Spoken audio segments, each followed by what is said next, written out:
Hello friends, आपका स्वागत है हमारे चैनल लाइक स्टडी 09 पर, जिससे हो जाएगा आपको अपनी पढ़ाई से प्यार। चलिए हम शुरू करते हैं अपने आज के टॉपिक से, जो होने वाला है प्री हिस्टोरिक पीरियड। ठीक है, जो है प्राग ऐतिहासिक काल।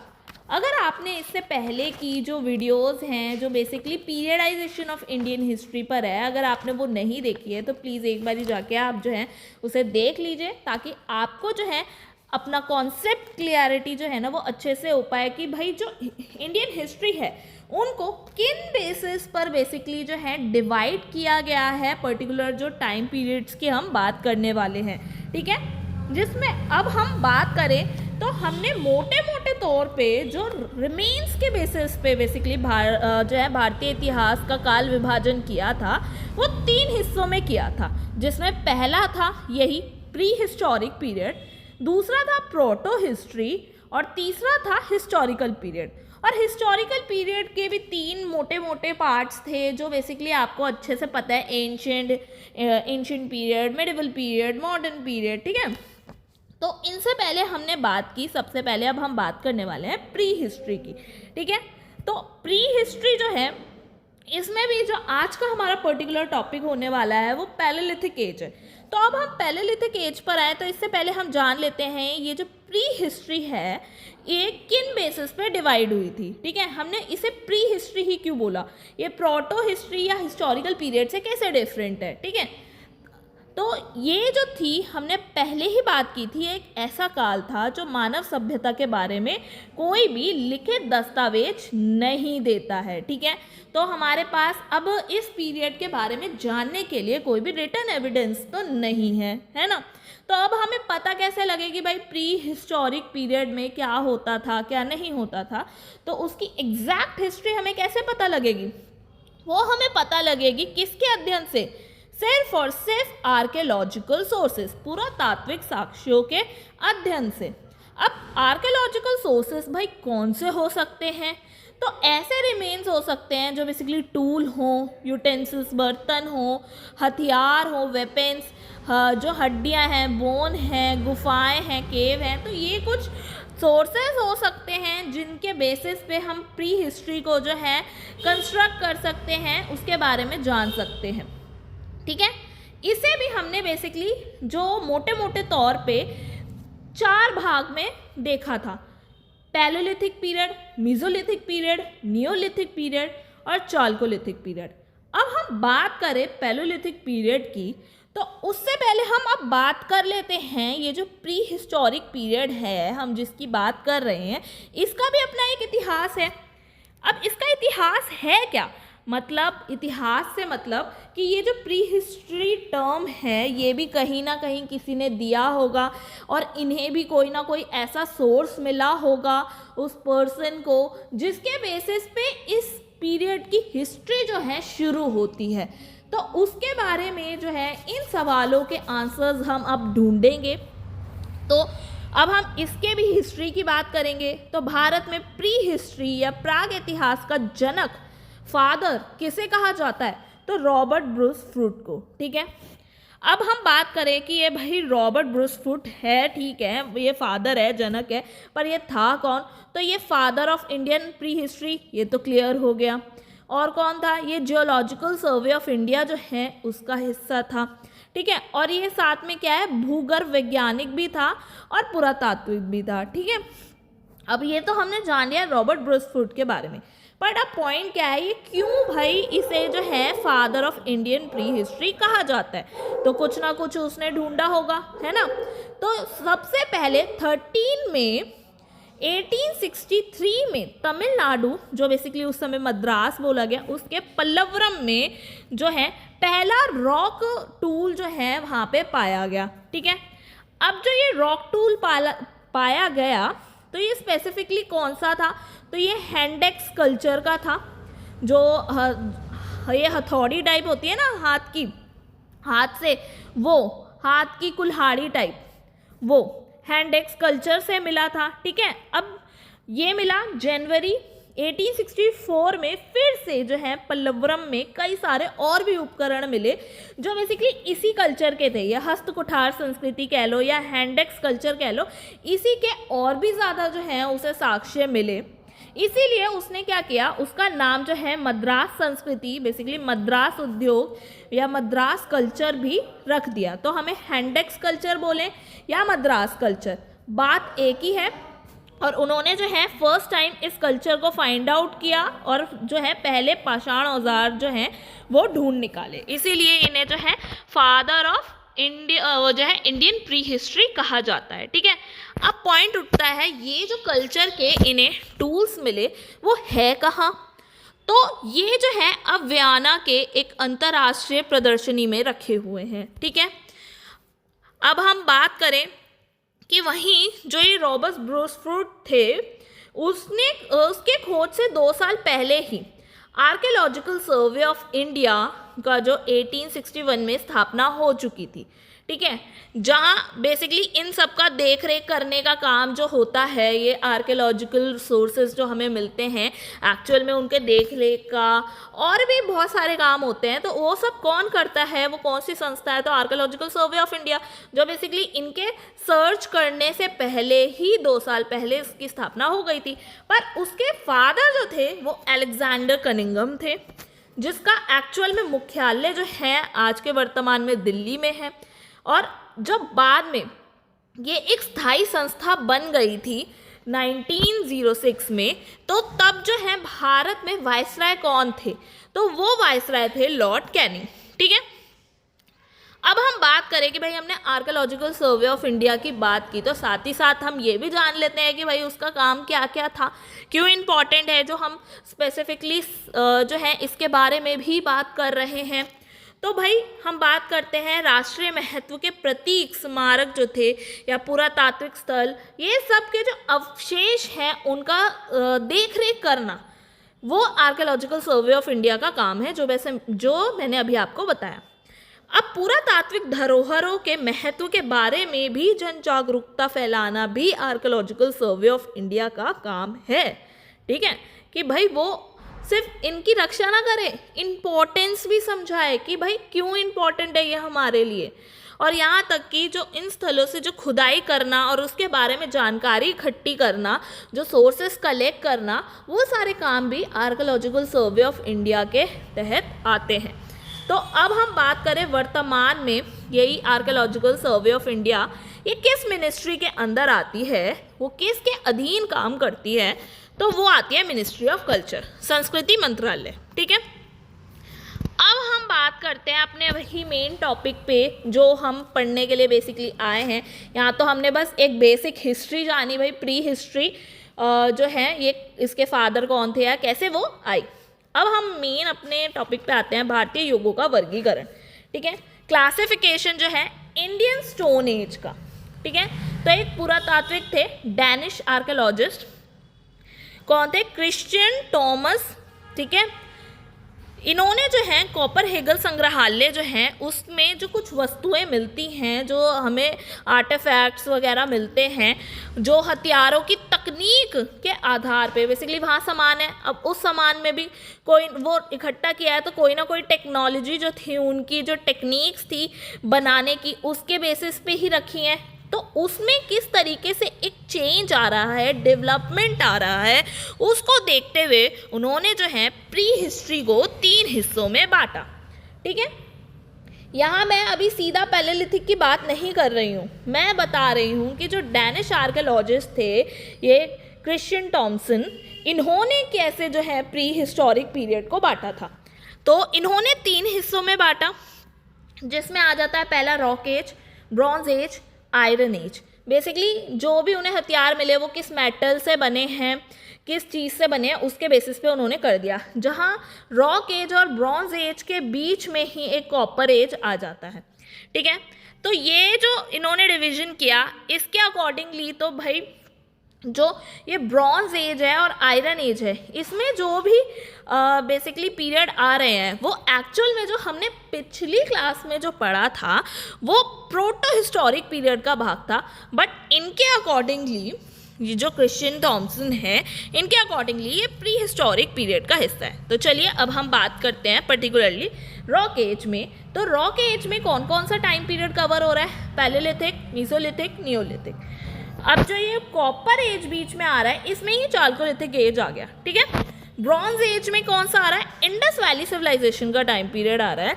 वहीं जो आयरन एज है उसमें वैदिक पीरियड जो है आ रहा है, ठीक है। अब यहाँ तो है वैदिक पीरियड तक हो गया। अब ये जो इन्होंने पीरियड का डिवीजन किया इसे ही 3 एज सिस्टम कहा गया, ठीक है। अब हम बात करें वहीं आगे, ये डिवीजन जो बढ़ता चला जा रहा था, तो सर जॉन लुबॉक जो थे उन्होंने अपनी पुस्तक प्री हिस्टोरिक टाइम्स में जो है इस विभाजन को लोकप्रिय बनाया और आगे चल के जो है पैलेलिथिक और नियोलिथिक जो टाइम पीरियड था उसमें विभाजन किया, ठीक है। अब हम पैलेलिथिक की बात करें पर्टिकुलरली, अब हम अपने मेन टॉपिक पे आ गए हैं, पैलेलिथिक एज जो 2.5 मिलियन वर्ष से बेसिकली 10,000 ईयर्स तक जो है ये रहा है। और इस टाइम पे जो है जियोलॉजिकल एज के अकॉर्डिंग हम बात करें तो प्लीस्टोसीन एज चल रहा था, बेसिकली बर्फीला युग आप जिसे कह सकते हैं। क्यों? क्योंकि तब जो है ग्लेशियर्स का विकास हो रहा था और संकुचन का काल चल रहा था। एक तरह से आप कह सकते हो हिमालय की फॉर्मेशन वाला जो है टाइम पीरियड ये चल रहा था। तो ये जो है पैलेलिथिक एज का टाइम पीरियड की बात हुई। अब हम बात करें वहीं पैलेलिथिक एज के क्या फीचर हैं कि कैसे वो जो है, हमने बात करी पैलेलिथिक, नियोलिथिक, मीजोलिथिक, तो ये सारे जो हैं ये एक दूसरे से अलग क्यों हैं? कुछ ना कुछ तो फीचर होगा ना। तो वही फीचर की हम बात करें तो पैलेलिथिक एज में जो है हंटिंग गैदरिंग होती थी, ठीक है। और ये क्या है, इस समय पे फायर तो थी, ऐसा नहीं है आग नहीं थी, आग थी, पर उनको उसे यूज़ करने की नॉलेज नहीं थी। जो नेचुरली कभी आग लग गई तो उन्होंने देखा हुआ है कि हाँ ये कुछ आग होती है, गर्म होती है, इससे जल सकते हैं, पर इसे जलाएं कैसे वो उन्हें नहीं आता था, ठीक है। अवेयर थे पर यूज़ करने की नॉलेज नहीं थी। तो अब हंटिंग गैदरिंग पर ही मेनली वो बेस थे। अब इसका भी जो टाइम पीरियड बांटा गया, हमने बात की ना सर जॉन लुबॉक जो है नियोलिथिक पीरियड का डिवीजन और पैलेलिथिक का डिवीजन को जो पॉपुलर बनाया उन्होंने बनाया, तो उसमें भी डिवीजन हमें मिलता है lower palaeolithic age, middle palaeolithic age और अपर पैलेलिथिक एज में, ठीक है। जिसमें ये इनका रहा टाइम पीरियड तीनों का। और अब जो है हम इनको जो है ना एज मतलब कंपैरिजन के थ्रू भी पढ़ सकते हैं ताकि हमें थोड़ा सा इजीली समझ में आए कि भाई किस तरीके से जो है ये पीरियड इसमें इवॉल्व हुआ और ये पीरियड इसमें इवॉल्व हुआ। फीचर्स सारे मेन यही रहेंगे जो अभी हमने यहाँ पे बात की, हंटिंग गैदरिंग और फायर की नॉलेज पर यूज़ नहीं, यही सारे फीचर इन तीनों में रहेंगे। पर फिर भी एवोल्यूशन एक से दूसरे में, दूसरे से तीसरे में कैसे हो रहा है, किस बेसिस पर हो रहा है, तो वो जो है हम थोड़ा सा कंपैरिजन के थ्रू समझें तो ज़्यादा अच्छे से हमें समझ में आएगा, ठीक है। अदरवाइज़ कोई सच कंपैरिजन है नहीं, बट हम समझने के लिए कर रहे हैं। तो अब हम सबसे पहले बात करें लोअर पैलेलिथिक एज की, तो इसमें जो है पहले पत्थरों के औजार का निर्माण शुरू हुआ, ठीक है। पर वहीं अब हम मिडल पैलेलिथिक की बात करें, उसमें क्या होता है, औजारों का विकास होता है जिसमें थोड़े छोटे और अधिक उन्नत पत्थर के औजार शामिल हो जाते हैं। यहाँ तो भाई पत्थरों से ही औजार बना रहे हैं, निर्माण कर रहे हैं, तो मोटे बड़े कुछ भी हो सकते हैं, यहाँ थोड़े थोड़े छोटे होने लगे। वहीं हम अपर पैलेलिथिक एज तक आ जाएं तो एक स्थायी और अर्धस्थायी बस्तियों का निर्माण होने लगता है। शिकार और भोजन संग्रह की गतिविधियाँ बहुत ज़्यादा बढ़ जाती हैं इस फेज तक आते आते। तो आप देख रहे हो ना भाई, अगर पत्थर अभी ढूंढा गया, कुछ समय बाद उसमें उसे तोड़ तोड़ के एकदम अच्छे से फर्निश करके पूरा प्रॉपर बनाएंगे, वही एवोल्यूशन हुआ। और वही आगे चल के क्या होगा, स्थायी बस्तियों में, अर्धस्थायी बस्तियों में, शिकार संग्रह में ही कन्वर्ट होगा, है ना। तो ये एक तरह का एवोल्यूशन ही था। अब हम बात करें वहीं टूल्स की, तो टूल्स पे अब हम बात करें तो इस समय जो है चॉपर्स, हम टूल्स की सारी एक साथ ही बात करते हैं कि इस समय पे कौन से टूल्स थे, चॉपर था, ठीक है। पहले जो लोअर पैलेलिथिक की बात करें हम उसमें, तो ये जो है बड़े और मोटे पत्थर के औजार होते थे जिसका यूज़ अब किस लिए करेंगे, तो वो मांस और पौधे जो हैं उन्हें काटने के लिए यूज़ करते थे। दूसरा और क्या हथियार जो है बेसिकली यहाँ मिलता था, तो फ्लेक्स मिलते थे। अब भाई जो पत्थर तोड़े तो उससे कुछ टुकड़े भी बचे होंगे, तो उन टुकड़ों को तेज धार बनाने के लिए बेसिकली काटने के लिए इस्तेमाल कर लिया।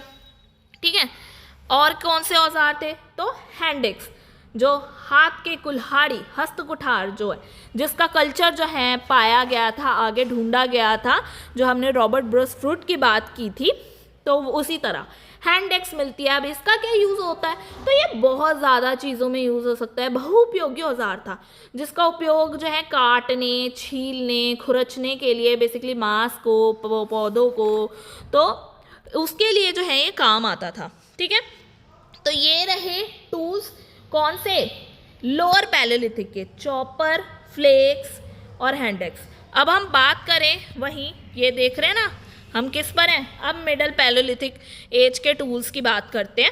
तो वो कौन से होते थे, स्क्रैपर होता था। ठीक है, अब इसका क्या यूज़ होता था, जानवर की खाल उतारने, मांस को छीलने और लकड़ी काटने के लिए बेसिकली इसका यूज़ होता था। मतलब ये थोड़ा सा और शार्पर होता था। जहाँ हमने चॉपर को देखा भाई मोटे मोटे से टुकड़े होते हैं, फ्लेक्स तो भाई उसके ही टुकड़े होते हैं कि भाई हम मोटे मोटे तोड़ रहे हैं तो छोटे छोटे से मिल गए तो वो फ्लेक्स हो गए। हैंड एक्स हाथ की कुल्हाड़ी जैसा हो गया। अब वो मतलब सारे जो है ना हम लोअर पैलेलिथिक में मोटे मोटे औजार देख रहे हैं, पर वहीं हम बात करें यहाँ पे जो ये हम मिडिल पैलेलिथिक की बात कर रहे हैं, अब थोड़े थोड़े से शार्प हो रहे हैं। ठीक है ना, अब पॉइंट हमें मिल जाता है। ये तेज धार वाला पत्थर के टुकड़े होते थे जिसमें शिकार के लिए बेसिकली एक बाण होता है ना, ऐसे एरो टाइप का, तो एरो की तरह या अन्य हथियार बनाने के लिए उसका जो है यूज़ होता था। और क्या होता था, और हम देखते हैं तो बुरिन्स जो हैं, बुरिन्स मिल जाते थे, वो भी तेज धार वाले औजार थे जिसका यूज़ बेसिकली लकड़ी, हड्डी और अन्य जैसे सामग्री जो है उसको काटने या तराशने के लिए यूज़ होता था। ठीक है, अब आप समझ गए होंगे, यहाँ पे थोड़े से मोटे पत्थर, यहाँ थोड़े से शार्प पत्थर और यहाँ और शार्प हो गए। ठीक है, ब्लेड्स आ गए, अपर पैलेलिथिक तक ब्लेड्स आ गए, जो पत्थर को जो है बेसिकली लंबे और पतले टुकड़ों का जो है यूज़ होने लगा। उसका उपयोग काटने छीलने के लिए हो गया कि मतलब पतले पतले से ऐसे लंबे लंबे से टुकड़े बन गए। जहाँ अभी भी ये सब मोटे मोटे और ऐसे मोटे मोटे से हैं, यहाँ थोड़ा शार्प होते गए। ऐसे ही ऑल्स जो है बेसिकली धारदार औजार जिसका उपयोग छेद करने या वस्त्र बनाने के लिए किया जाता था। ऐसे ही निडल हो गई, सुई, देख रहे हो कितना बारीक, तो ये जो है हड्डी या पत्थर से बनी होती थी। इसका भी यूज़ जो है भाई कपड़े वपड़े सिलने के लिए, बनाने के लिए होता था, जो जैसे आज भी होता है। सुई का यूज़ कब करोगे भाई, कपड़े वपड़े सिलने के लिए करते हैं ना, उसी तरह उन्होंने भी जो है इसी तरह शुरुआत कर दी थी। अब हमने ये भी देख लिया, अब हम बात करते हैं ये जो हमने टूल्स की बात की है, तो ये टूल्स भी जो है पर्टिकुलरली किस टेक्निक से बनाए गए थे। ठीक है, तो अब हमने देखा, हमने बात करी लोअर पैलेलिथिक की, तो ये सारा जो कैटेगरी हमने देखा था ना लोअर पैलेलिथिक का था। तो लोअर पैलेलिथिक में मोटे मोटे से हमने टूल्स देखे, तो ये किन टेक्निक से बने, कोर टूल टेक्निक से। तो ये क्या है, इसमें पत्थर की बड़ी चट्टानों को तोड़ देते थे, टूल बनाते थे। औजार का जो मुख्य हिस्सा होता था पत्थर की चट्टान बेसिकली जिसे हम कोर कहते हैं, उसे काट के उपयोग में लाया गया। ठीक है, तो ये बड़ा पत्थर थोड़ा थोड़ा थोड़ा थोड़ा बीच का कोर मिल गया, हो गया, मिल गया, ये हो गई कोर टूल टेक्निक। नेक्स्ट क्या हो गई, फ्लेक टूल टेक्निक, क्योंकि हमने दूसरा औजार कौन सा पढ़ा था, फ्लेक्स का। तो फ्लेक्स क्या हुआ, कोर टूल के बाद जो छोटे टुकड़े बचे वो फ्लेक्स हो गए, तो वो फ्लेक टेक्निक हो गई, है ना। और नेक्स्ट कौन सा हमने पढ़ा था, हैंड एक्स। तो जो हैंड एक्स है वो कैसे बन गया, वो हार्ड हैमर परकर्शन से बना। अब इसमें क्या होता है, इसमें पत्थर को जो है दूसरे पत्थर से जोर से मार मार के औजार का जो है आकार दिया जाता है, क्योंकि भाई अब उन्हें ऐसा शेप बनाना है, पूरा मुट्ठी जैसा बनाना है, तो यहाँ से मारना पड़ेगा, थोड़ा यहाँ से मारना पड़ेगा, थोड़ा, तो वो उन्हें देखना पड़ेगा कि कहाँ कहाँ जो है उन्हें प्रेशर मारना है। अब ऐसे ही जो है एक जो मोस्ट पॉपुलर जो टेक्निक का नाम जो बेसिकली एग्जाम्स में आपको बहुत ज़्यादा देखने को मिलेगा वो होता है अशूलियन, और कहीं मिलेगा एशूलियन टेक्निक। ठीक है, ये क्या है, अब एग्जाम्पल के तौर पे हम देखें तो जो हैंड एक्स हैं और क्लीवर्स हैं उनके विकसित नमूने जो हैं मौजूद होते हैं जिसमें कोर टूल टेक्निक और हार्ड हैमर प्रिकर्शन का उपयोग होता है। तो बेसिकली ये एक तरह से आप मान लो दोनों टेक्निक्स का एक घुला मिला मिश्रण है, जिसमें क्या करते हैं, पहले एक कोर को सिलेक्ट करते हैं कि भाई ये फ्लेक्स होगा, बेसाल्ट होगा, क्वार्ट्ज़ाई होगा, कौन सा पत्थर वो लेना चाहेंगे कोर बनाने के लिए।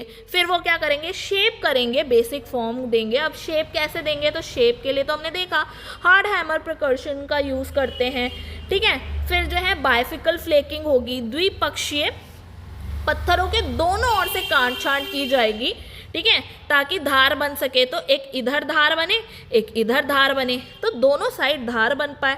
फिर शार्प एजेस किए जाएंगे, एजेस को शार्प किया जाएगा, ठीक है। और फिर लास्ट में एक फिनिशिंग दे दी जाएगी कि भाई अच्छे से फिनिशिंग हो जाए, स्मूथ हो जाए। तो इस तरीके से जो है टूल रेडी किया जाता है, ठीक है। हमने अब बात कर ली यहाँ पे किसकी, आप देख सकते हो ये लोअर पैलेलिथिक की टेक्निक्स की। अब हम बात करेंगे मिडिल पैलेलिथिक एज की, जितने भी टेक्निक्स उन्होंने यूज़ की तो कौन कौन सी है, तो है ये है लेवाल्वा टेक्निक, ठीक है, लेवोलियस टेक्निक। इसमें क्या है, ये थोड़ी सी कॉम्प्लेक्स हो जाती है। इसमें क्या करते हैं, जैसे कोर का सिलेक्शन किया, जैसे लिया क्वार्ट्ज़ाई ले लिया, ठीक है, शेप दिया, उसको शेप देने का वही तरीका हार्ड हैमर प्रिकर्शन का कि भाई गोल बनाना है, समतल देना है, कौन सा शेप देना है, तो वो डिसाइड करके बेसिकली शेप दिया हार्ड हैमर प्रिकर्शन के थ्रू। फिर प्री प्रिपरेशन की कि भाई कोर की सही दिशा और स्थान से ही कटे, ये डिसाइड किया गया, जहाँ पहले एचुलियन टेक्निक में ये प्रॉपरली डिसाइड नहीं था, बस शेप देनी थी, एक बेसिक फॉर्म देना था। बट अब इसकी प्रिपरेशन नहीं थी कि अगर ये यहाँ से ही तोड़ना है तो ये इतना ही तोड़ना है, इतना टूट गया तो काम नहीं चलेगा, इतना ही तोड़ना है। तो उसकी दिशा और स्थान, कहाँ से काटना है, तोड़ना है, उसका प्रिपरेशन किया, वहाँ से जो है फ्लेक्स को रिमूव किया और यूटिलाइज कर लिया उन फ्लेक को अलग से, ठीक है। तो ये थी टेक्निक अपर जो है हमारे अपर नहीं मिडल पैलेलिथिक की। अब हम बात करते हैं अपर पैलेलिथिक की। तो इसमें ब्लेड्स हमें मिलते हैं, है ना, तो ब्लेड्स टेक्निक मिलेगी, जो पत्थर के लंबे और पतले ब्लेड्स बनाए जाते हैं, वो कि भाई यहाँ से शार्प हो, यहाँ से शार्प हो, है ना, और पतले पतले हों, लंबे लंबे हों। और ऐसे ही प्रेशर फ्लेक हो गया, पतले टुकड़ों के पत्थर के किनारे निकालने के लिए जो दबाव का यूज़ होता था, ये वो टेक्निक हो गई। और ऐसे ही जो है पंच टेक्निक हो गई, उसका भी यूज़ किया जाता था। पंच टेक्निक क्या थी, तो वही सिलेक्ट करो कोर को, फिर यूज़ करो यूज़ ऑफ पंच और हैमर स्टोन को, फिर जो है रिमूवल जो है फ्लेक्स उनको कलेक्ट कर लो, ठीक है, या उनको कंट्रोल करो कि भाई कहाँ से तोड़ना है, कितना तोड़ना है। फिर जो है प्लेसमेंट करो, एंगल्स वगैरह रेडी रखो कि भाई किस एंगल से कैसे मारना है। और फिर जो है अपने टूल को प्रॉपरली फिनिशिंग दे दो, चिकना बना दो और रीटचिंग जो है उसे दे दो, ठीक है। ये जो टेक्निक्स थी ये अडॉप्ट की गई अपने अपने टूल्स बनाने के लिए। अब हम पर्टिकुलरली बात करेंगे कि उस समय के कौन कौन से कल्चर थे, ठीक है। अब कल्चर की बात करें तो हमें जो है अपर कह रही हूँ, जो लोअर पैलेलिथिक है उसमें ओल्डोवान कल्चर मिलेगा। ये कई बारी जो है एग्जाम्स में आप लोगों से क्वेश्चन पूछ लिया जाता है कि भाई ये ओल्डोवान कल्चर जो था ये पैलेलिथिक के कौन से एज का है। तो कई बारी अब कंफ्यूज हो जाएंगे, हमें ये तो पता होगा कि ये पैलेलिथिक का है, पर पैलेलिथिक में भी कौन से पीरियड का है ये नहीं पता होता। तो इसीलिए यहाँ हम डिफरेंस के तौर पे देख लेंगे तो हमें याद हो जाएगा जल्दी। तो ओल्डोवान हो गया, जो सबसे पुरानी पत्थर उपकरण की संस्कृति थी। जैसे हम ऊपर मद्रास कल्चर की बात कर रहे थे ना कि हमें इकट्ठे कई सारे हैंड एक्स मिले तो उसको मद्रास कल्चर का नाम दे दिया या हैंड एक्स कल्चर दे दिया। इसी तरह से जहाँ पे पुराने एक ही तरीके के बहुत सारे पत्थर मिले वो ओल्डोवान कल्चर वहाँ पे मिला। अब इसमें क्या था, इसमें जो है औजार कोर और फ्लेक्स टेक्निक पर ज़्यादा हमें मिलते हैं और होमो हैबिलिस और एंथ्रोलोपिथेकस से बेसिकली यहाँ पे जो है ये कल्चर जुड़ा हुआ हमें मिलता है, ठीक है। आप टेंशन मत लीजिए ये नाम देख के, अभी हम इनके बारे में भी डिटेल में डिस्कशन करेंगे ताकि हमें ना ये याद ना करना पड़े। आप टेंशन मत लीजिए, खुद ऑटोमेटिकली याद होगा कि इस समय होमो हैबिलिस था, किस समय जो है ये नियर्डेंथल होगा, कब होमो सैपियंस होगा, ये सब याद होगा, ईजिली होगा। अभी हम इस पे भी डिस्कशन करेंगे, बट अभी फ़िलहाल आप ये जान लीजिए कि जो ओल्डोवान कल्चर था वहाँ पे होमो हैबिलिस और ऑस्ट्रोलोपिथेकस की बेसिकली जो मानव की जातियाँ हैं वो पाई गई। ऐसे ही जो है अचूलियन कल्चर मिलता है किस टाइम पीरियड में, तो लोअर पैलेलिथिक में। हम अभी पहले सारे कल्चर लोअर पैलेलिथिक की बात करते हैं, तो अचूलियन कल्चर जो है वही मिलेगा। ऑब्वियस सी बात है, जब अचूलियन टेक्निक यूज़ हुई है तो अचूलियन कल्चर ही मिलेगा, है ना। इसमें हैंड एक्स और क्लीवेज शामिल हैं, होमो इरेक्टस और होमो ये हिडनबर्गनिस जो है ये हमें जुड़े हुए यहाँ पे मिलते हैं।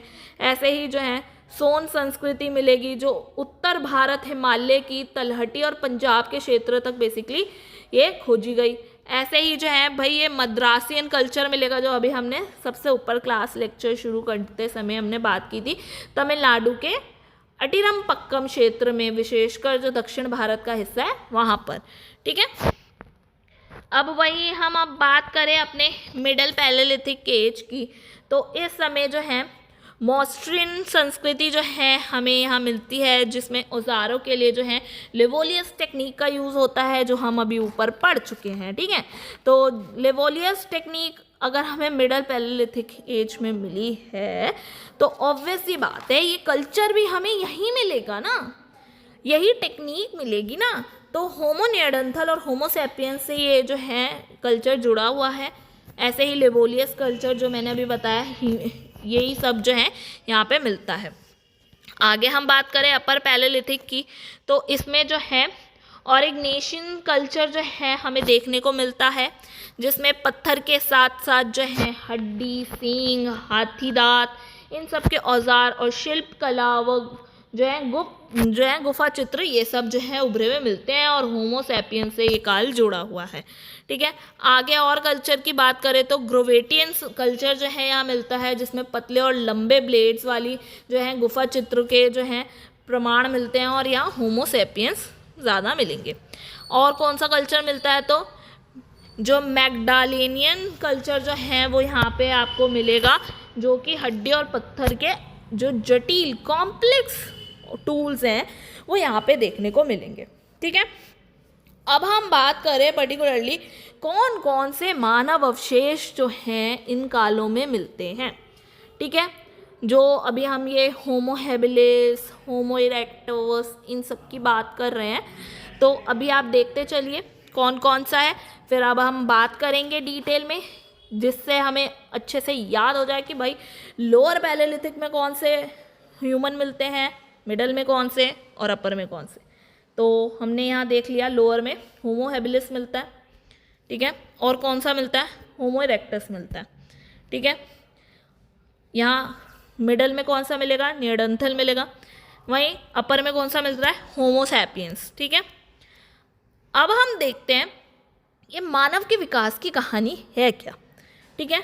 ये बार बार अजीबोगरीब नाम आ रहे हैं, क्यों आ रहे हैं, तो हम मानव के विकास की कहानी को जाने तो शुरुआत होती है प्राइमेट से, ठीक है, जो बेसिकली 240 लाख ईयर जो हैं पहले मिलते हैं, जो एशिया और अफ्रीका में पहली बार पाए गए।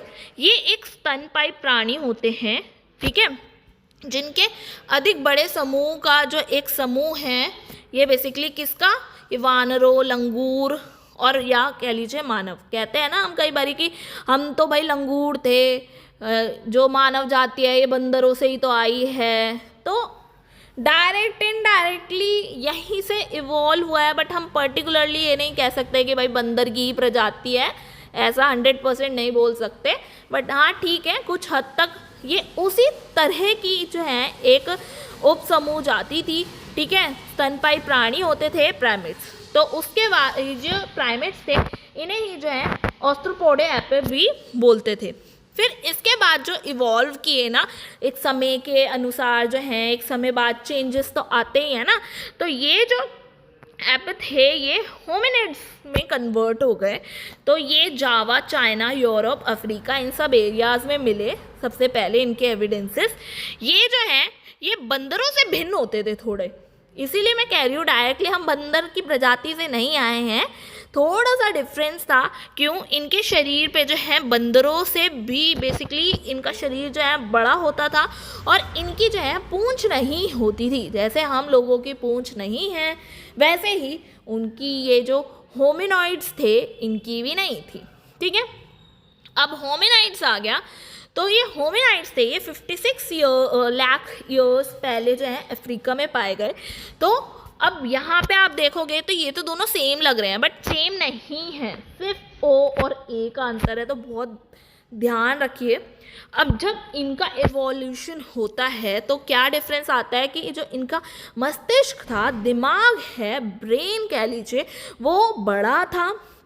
ये पैरों पे सीधा खड़ा हो जाते थे और औजार बनाना शुरू करे थे। ठीक है, आगे चल के धीरे धीरे जब ये एवोल्यूशन बढ़ता रहा, 15 मिलियन ईयर्स पहले ये साउथ अफ्रीका में पहली बार जो है रेमेंडार्ड जो है उनके द्वारा पाया गया। कौन? रामापिथिकस। ठीक है, अब रामापिथिकस के बाद आ जाती है जो प्रजाति ऑस्ट्रोलोपिथिकस की। ये नाम जो है अभी हमने ऊपर देखा था ऑस्ट्रोलोपिथिकस, आपने देखा हो ये रहा होमो हैबिलिस, होमो हैबिलिस, ऑस्ट्रोलोपिथिकस। तो यही नेम जो अभी हम ऊपर देख रहे थे ना, ये अब यहाँ से शुरू हो रहा है। तो आप देख रहे हो ये 56 लाख ईयर्स पहले जो है ये पूरा, अब जो जितने भी हम नाम पढ़ने वाले हैं ये लोअर पैलेलिथिक एज के हैं, है ना, इसीलिए हम बार बार उनके नाम पढ़ रहे थे। तो ये जो ऑस्ट्रोलोपिथिकस है, सबसे पहले हम बात कर लेते हैं इसका एविडेंस सबसे पहले किसने ढूंढा। तो लुइस एंड मैरी लिंकी ने ढूंढा था तंजानिया के ओल्डोवई गॉर्ज में। ठीक है, ये इंडियन रेफरेंस में हम अभी बात नहीं कर रहे हैं, हम ओवरऑल वर्ल्ड के रेफरेंस में बात कर रहे हैं जो एवोल्यूशन हुआ था। ठीक है, उसमें जो है खास बात क्या है ये ऑस्ट्रोलोपिथिकस की, तो ये जो है ना अपने मस्तिष्क का आकार की वजह से है। होमो से इसका आकार जो है थोड़ा बड़ा है, जो अभी हमने ऊपर ये जो पढ़े हैं ना, इनके कंपेयर में जो दिमाग है उसका साइज़ जो है वो बड़ा है, जबड़े भारी भारी हैं, दांत भी ज़्यादा बड़े थे। तो अब उसमें भी अगर हम देखें ना, तकरीबन हमें 4 टाइप्स देखने को मिलते हैं ऑस्ट्रोलोपिथिकस। एडिपिथोसिस, ठीक है, जो यूथोपिया में मिला, जिसका ब्रेन साइज जो है 450 से 550 सीसी था। ऐसे ही ऑस्ट्रोलोपिथिकस अफ्रीकानस, जिसे ओमनीवोरस बोलते हैं, ऑस्ट्रोलोपिथिकस रोबस्टस, जिसे हार्बीवोरस बोलते हैं, इन्हें जो है जॉन रॉबिन्सन ने ढूंढा। ठीक है, और ऐसे ही जो है ऑस्ट्रोलोपिथिकस बॉयसिस या नेट क्रैकर मैन जो है बोल लीजिए, ये जो हैं मिलते हैं। इन्हें ही जो है बेसिकली लुइस और मैरी लिंकी ने ये जो तंजानिया में ढूंढा, ये वही था। अब इसके बाद क्या होता है, ये चल रहा है, ये लोअर पैलेलिथिक का टाइम ही चल रहा है, बट इसी के बीच में होता क्या है, 25 लाख साल पहले हिमयुग में बड़े बड़े क्षेत्रों में बर्फ़ से ढकने लगे जलवायु।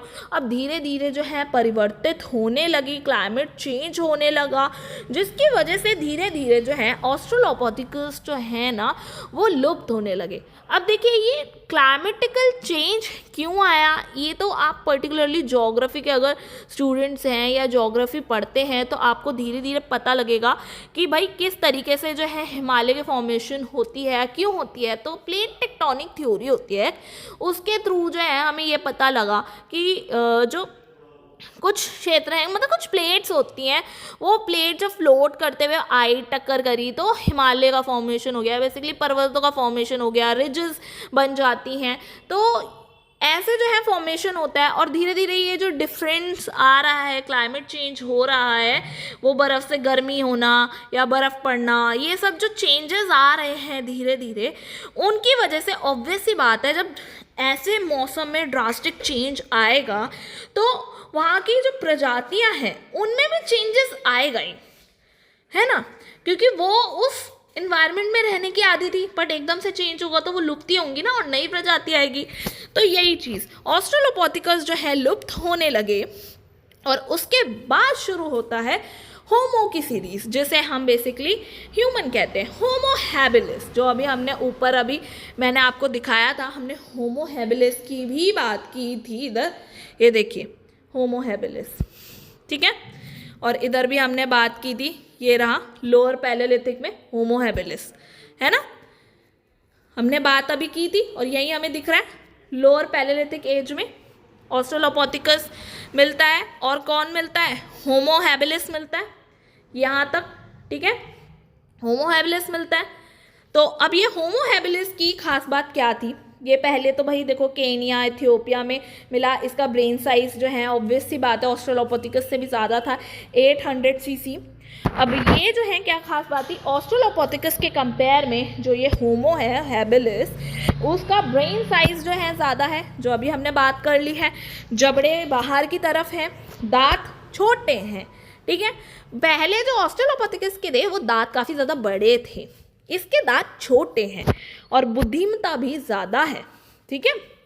औजार बनाने वाला पहला मानव है, और ये इन्हें ढूंढा था जॉनथन लिंकी ने, ठीक है। अब औजार बनाने वाला पहला मानव है, इसीलिए जो है अभी हमने ऊपर जब बात करी, ये देखिए अगेन मैं आपको दिखा देती हूँ जिससे आपको बार बार याद हो कि ये होमो हैबिलिस जो है लोअर पैलेलिथिक एज में मिला। तो अब आई थिंक आपको याद करने की ज़रूरत नहीं है कि होमो हैबिलिस जो है लोअर पैलेलिथिक एज में ही क्यों इसके एविडेंसेस मिले।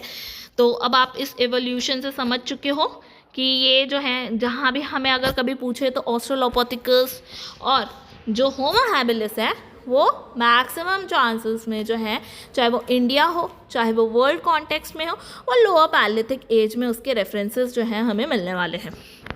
अब इसके बाद हम बात करेंगे होमो इरेक्टस की। तो हर जो है बेसिकली कंट्री टू कंट्री या हर जगह के हिसाब से जो है रेफरेंसेस थोड़े थोड़े से ऊपर नीचे हो सकते हैं। उसका रीज़न यही है कि अब यहाँ से जो है टाइम पीरियड चेंज होने लग रहा है, तो अब मिडल पैलेलिथिक एज आता है। पर हम इंडियन कॉन्टेक्स्ट में जब पढ़ेंगे तो ये जो होमो इरेक्टस है इसका रेफरेंस जो है हमको लोअर पैलेलिथिक एज में मिलता है, ठीक है, क्योंकि यहीं से जो है अब टाइम चेंज होने लग रहा है, आप देख रहे हो ना। तो होमो इरेक्टस अब हम वर्ल्ड कॉन्टेक्स्ट में देख रहे हैं तो ये मिडल पैलेलिथिक एज में आ रहा है, जो अफ्रीका और एशिया के काफ़ी सारे क्षेत्रों में, इन सब क्षेत्रों में पहली बार इसके जो है हमें एविडेंसेस पहली बार मिलते हैं, है ना। अब बात करें इसकी फीचर की कि भाई होमो हैबिलिस का जैसे हमने देखा ब्रेन साइज भी बड़ा है और बुद्धिमत्ता भी जो है उसकी इंटेलिजेंस भी ज़्यादा अच्छी है, दांत छोटे हैं, जबड़ा बाहर है, ये सारे हमने कैरेक्टरिस्टिक्स देखे कि भाई औजार बनाने वाला पहला मानव है। तो होमो इरेक्टस का क्या फीचर है, तो होमो इरेक्टस का फीचर है ये द्विपद मानव है जो अपने दोनों पैरों से चलता है, ठीक है। सिर्फ ये नहीं कि अपने हाथों और पैरों के सहारे नहीं, वो सिर्फ और सिर्फ अपने पैरों पे जैसे हम अब खड़े रहते हैं ना वैसे वो खड़ा रहता है। ये इनके भी टाइप्स हम देखते हैं, जावा मैन और पिकिंग मैन, ठीक है। आगे हम बात करें, इसके आगे जो है एवोल्यूशन जो होता है, स्पीशीज़ जो बदलती है वो अब बनती है होमो सैपियंस, जो हमने ऊपर नेम देखते हैं होमो सैपियंस। अब देखिए ये रहा, यहाँ पे होमो सैपियंस है, पर हम अभी सिर्फ और सिर्फ होमो सैपियंस की बात कर रहे हैं, जिसमें हम अभी होमो नियरडेंथल पढ़ेंगे। तो ये आ गया मिडल में ना, ऐसे ही। अब ये देखिए होमो सैपियंस में हम देख रहे हैं ना, ये जर्मनी में पहली बार ढूंढे गए थे, तो एक नियरडेंथल मैन हो गया, एक हो गया ये हेडेलब्रेगेंसिस, ठीक है। ये जैसे हमने अभी ऊपर इनके रेफरेंसेस देखे थे, ये देखिए ये रहा और नियरडेंथल ये रहा, ठीक है। तो बेसिकली ये होमो सैपियंस ही है, ठीक है। होमो सैपियंस अलग है और होमो सैपियंस अलग है, ये आप अपने दिमाग में बिठा के रखिए, क्योंकि होमो सैपियंस जो है वो मिडल पैलेलिथिक एज में है, और जो होमो सैपियंस है ये देखिए ये जो है अपर पैलेलिथिक एज में है। ये है मॉडर्न ह्यूमन, जो आज के वर्तमान में हम हैं ना, वो होमो सैपियंस की स्पीशीज़ के हैं, ठीक है, जो सबसे पहले ऑस्ट्रेलिया में पाया गया। ब्रेन साइज जो है बेसिकली वो होता है 1350 cc, ठीक है। अब आप ये देख रहे होगे। अब आपको ये इजी रहेगा दिमाग में रखना कि लोअर पैलेलिथिक एज में कौन सा मानव मिला, होमो हैबिलिस। ठीक है, ये होमो जीन्स का पहला सदस्य था, हमने जान लिया। जो भाई सरल पत्थर के औजार बनाने और उपयोग करने के लिए जाना जाता है, ये हमने जान लिया था। अब यही हमें जो है इरेक्टस भी मिलता है, क्यों? क्योंकि ये जो है पहला द्विपद मानव था जो अपना सीधा खड़े होके दो पैरों पे चल सकता था, कुल्हाड़ी का यूज़ कर सकता था। क्योंकि कुल्हाड़ी का यूज़ करने के लिए तो हाथ चाहिए ना, हाथ से ही तो करेगा ना। तो अब वो तो तब करेगा ना जब वो उससे खड़े होने की जगह अब उसको कुछ और यूज़ कर सके। अब वो खड़े होने के लिए हाथ भी यूज़ करेगा तो कैसे चलेगा? नहीं कर पाएगा। वही कर पाएगा जो दो पैर से खड़ा है। तो इसीलिए कुल्हाड़ी का यूज़ भी कर लेता था। और अजूलियन टेक्निक का जो खोज करने वाला था वो यही होमो इरेक्टस ही था। इसने ही इंट्रोड्यूस कराया, आग से भी इंट्रोड्यूस कराया। बेसिकली उसने देखा कि आग जलती है, गर्म होती है, रोशनी करती है, पर कैसे जलाते हैं ये नहीं आता, वो नहीं आता, पर हाँ ठीक है, जानते हैं।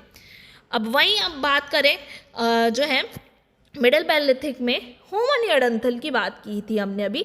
तो क्यों? अब इसकी क्या खास बात है? क्योंकि ये मृत्यु के बाद अंतिम संस्कार करने वाला पहला मानव था। ठीक है, अब वहीं हम बात करें अपर पैलेलिथिक एज की, तो होमो सैपियंस सैपियंस की बात की थी हमने। अब इसमें क्या खास बात थी? शारीरिक रूप से ये आधुनिक मानव उपकरण प्रौद्योगिकी में महत्वपूर्ण और कला जैसे जो है गुफा चित्रण जो है बेसिकली इन सब में प्रोग्रेस वो करता है।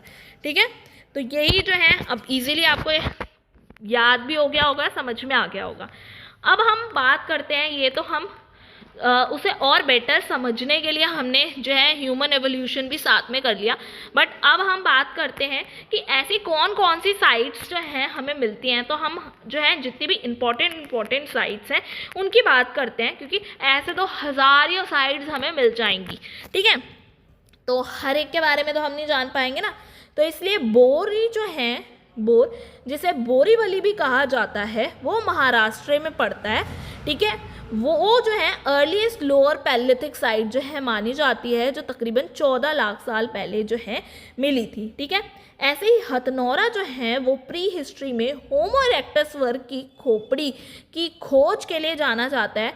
यहाँ पे जो है नर्मदा नदी के ऊपरी तटों पे अरुण कुमार सोलंकिया है, उसने जो है इसकी डिस्कवरी की थी। ये जो होमो इरेक्टस हमने अभी पढ़ा था उसकी खोपड़ी मिली थी हथनोरा में। ठीक है, आगे जो है ये पर्टिकुलरली हम इस पे बात कर चुके हैं। अतिरम पक्कम में जो है ये पर्टिकुलर कल्चर मिला था जो रॉबर्ट ब्रूसफ्रूट ने खोजा था, मद्रास कल्चर है ना। और एचूलियन उपकरण व पशुपद चिन्ह जो है यहाँ पे मिलते हैं। कोरल फ्लेक्स टूल प्रणाली के टूल्स जो है हमें मिलते हैं। ये सब जो है हम बात कर चुके हैं। ऐसे ही जो सोन वैली है ना, वहाँ पे काफ़ी सारे एविडेंसेस हमें देखने को मिलते हैं जो वर्तमान में पाकिस्तान में है। और 1928 में केन वाडिका ने जो है इस क्षेत्र में पैलेलिथिक उपकरणों को जो है खोज की थी। अब ताप्ती और नर्मदा नदी के किनारे भी कई सारे हमें जो है एविडेंसेस मिलते हैं। वहीं 1863 मद्रास में सबसे पहले जो हस्तकुठार हैंडेक्स उपकरण की खोज की थी, जो हमने इस क्लास की शुरुआत में ही बात की थी, वो क्या थे? वो द्विपार्श्वी बेसिकली बायफेशियल जो हैं शतक शिल्प उपकरण के थे। आगे हम अब बात करें मिडल पैलेलिथिक साइट्स की, तो ये भी जो है नर्मदा नदी के किनारे ज़्यादातर मिलेंगी, तुंगभद्रा नदी के दक्षिण में ज़्यादा मिलेंगी, बेलन वैली यूपी के साइड उधर ज़्यादा मिलेंगी, विंध्याचल की पहाड़ियों पर। और ये महदहा जो है, महदहा प्रतापगढ़ में, वहाँ पे जो है पशुवध बेसिकली बूचड़ खाने का साक्ष्य जो है पहला मिडल पैलेलिथिक एज का जो है हमें मिलता है। वहीं अब हम बात करें अपर पैलेलिथिक साइट्स की। ठीक है, तो इसमें जो है कुरनाल केव्स जो आंध्र प्रदेश में हैं, वहाँ पे लाइमस्टोन केव, चूना पत्थर की गुफाएं जो हैं हमें पहली बार मिलती हैं। और यहाँ पे पहली बार ही बोन टूल जो हैं वहाँ के ऐश में बेसिकली राख में उसके साक्ष्य हमें मिलते हैं। ठीक है, इसलिए ये जो है जानी जाती है, काफ़ी फेमस है। ऐसे ही जो है विंध्यन पहाड़ी जो है वहाँ पे हड्डी की मातृ देवी जो की मूर्ति जो है वो पाई गई है, जो कौशाम्बी संग्रहालय में सुरक्षित रखी गई है। ठीक है, ये सारे जो हैं फैक्ट्स हैं, इम्पॉर्टेंट फैक्ट्स हैं। ऐसे ही जो है मुचतल चिंतामणि गवि जो थी, वो गवि है वो आंध्र प्रदेश में, वहाँ पे हड्डी सींग से बने औजार जो हैं सर्वाधिक संख्या में मिलते हैं, सबसे ज़्यादा संख्या में, ठीक है। और जो कर्नूल के विलासग्रा या बिलासुर गांव आंध्र प्रदेश में, वहाँ पे भारत के सबसे ज़्यादा प्राचीनतम चूल्हों के अवशेष मिलते हैं, चूल्हे सबसे पुराने मिल जाएंगे, ठीक है। अब अपर पैलेलिथिक एज में जो है काफ़ी सारे हमें जो है रॉक पेंटिंग या कार्विंग स्टार्ट होनी दिख जाती है, ठीक है।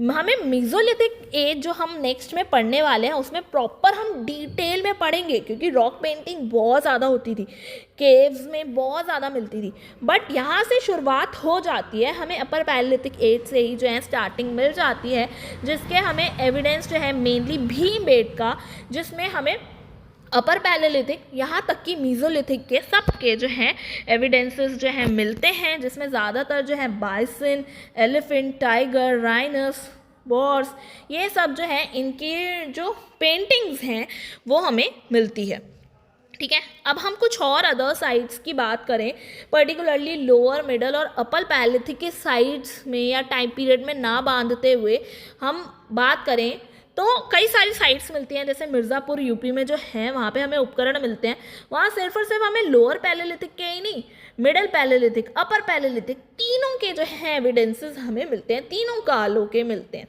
ऐसे ही अजमेर राजस्थान के जो उपकरण थे वो भी इन तीनों के मिल जाते हैं, जोधपुर राजस्थान जो है वहाँ पे भी इन तीनों के उपकरण मिल जाते हैं, lower palaeolithic, middle palaeolithic, upper palaeolithic.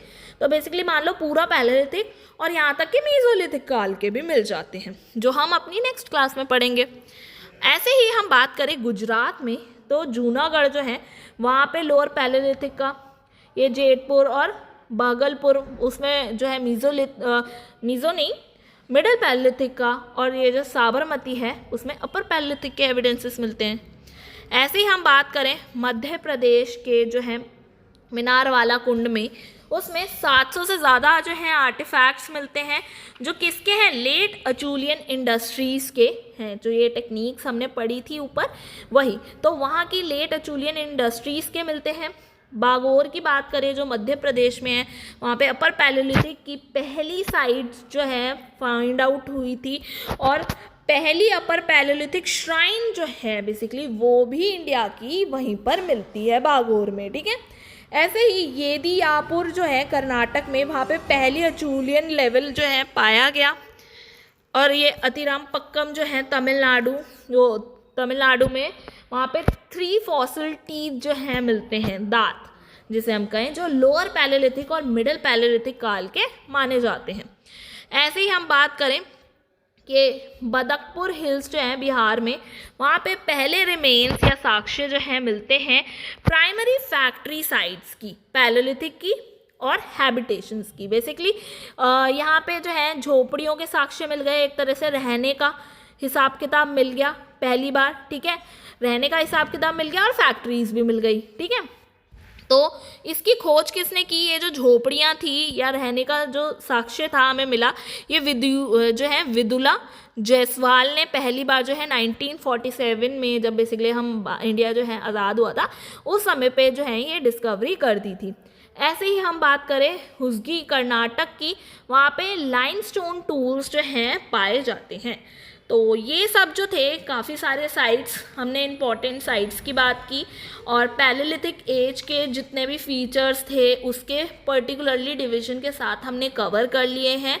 I hope आपको आज की क्लास अच्छी लगी होगी। अगर आपको आज की क्लास अच्छी लगे तो प्लीज़ लाइक, शेयर, सब्सक्राइब करना ना भूलें, बेल आइकन को दबाना ना भूलें, कमेंट्स में अपने फीडबैक ज़रूर दें। मिलते हैं नेक्स्ट वीडियो में कुछ और इंटरेस्टिंग टॉपिक के साथ, तब तक के लिए गुड बाय।